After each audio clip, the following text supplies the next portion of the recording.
Oscar awards are given out later this month. One movie would seem to be a shoo-in to win the visual effects category, Terminator 2.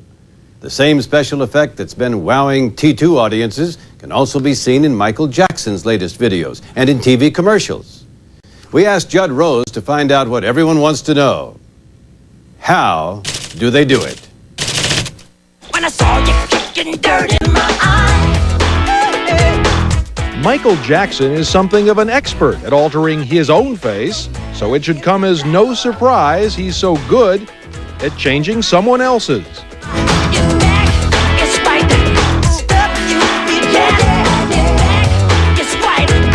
What you're seeing is called morphing, Hollywood speak for metamorphosis.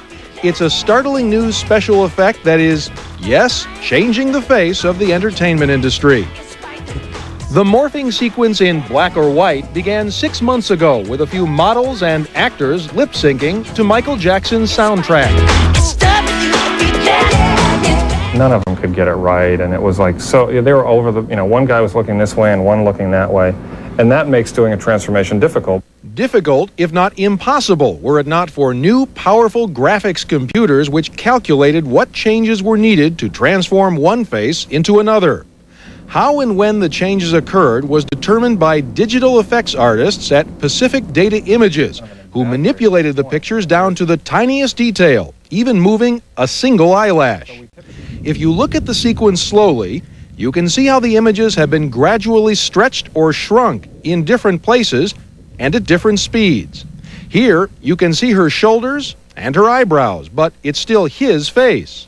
For a brief moment, you're actually seeing a third person, a computer-generated image that looks just as real as all the real people.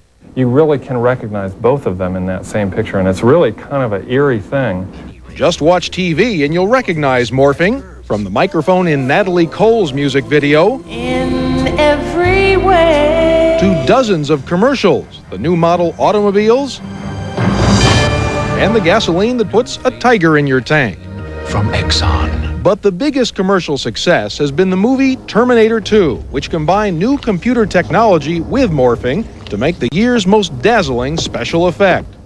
The man made of chrome may look real, but he's not. He was completely generated by a computer. Call it Hollywood's newest version of typecasting. Animators at Industrial Light and Magic designed him a limb at a time and gave him a full range of movement.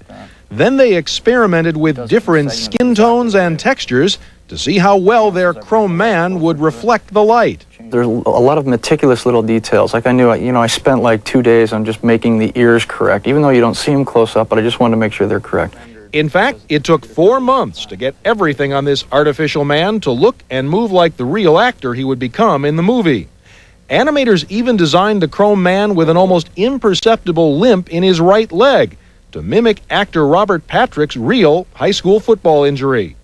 When editing began, the computer took actual footage of Patrick on location, background film of the same scene, and then combined them with the chrome man. Notice they've added a computer-generated shadow and even reflections on the chrome. Finally, the artificial chrome man and the real actor were morphed together.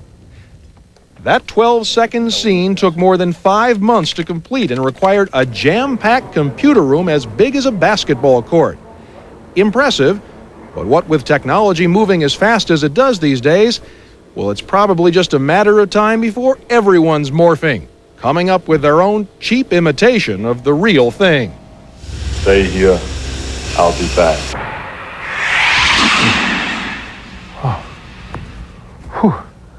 Sam? Judd, Arnold, as Arnold likes to say, hasta la vista, baby.